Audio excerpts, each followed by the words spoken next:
16 বছর বয়সী ওয়ান্ডারকিড আবদেল্লাহ ওলজানেকে আয়াক্স থেকে দলে ফেরানোর জন্য আলোচনায় বসেছে রিয়াল মাদ্রিদ। মার্কার এক প্রতিবেদন অনুসারে 16 বছর বয়সী এই খেলোয়াড় বেশ কিছুদিন ধরেই রিয়াল মাদ্রিদের নজরে আছেন। অন্যান্য অনেক ক্লাব তার ক্যারিয়ারের ডেভেলপমেন্ট পর্যবেক্ষণ করছে।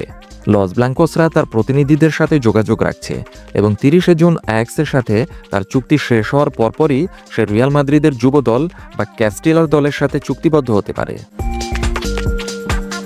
নেদারল্যান্ডস অনূর্ধ্ব 15 দলের হয়ে খেলা আউজান বর্তমানে মরক্কো অনূর্ধ্ব 17 দলের প্রতিনিধিত্ব করেন এবং আফ্রিকান অনূর্ধ্ব 17 কাপের সেরা খেলোয়াড় হিসেবে মনোনীত হয়েছে। আউজান মূলত আক্রমণাত্মক মিডফিল্ডার হিসেবে খেলে থাকে এবং গোল করার ক্ষেত্রেও তার দক্ষতা রয়েছে।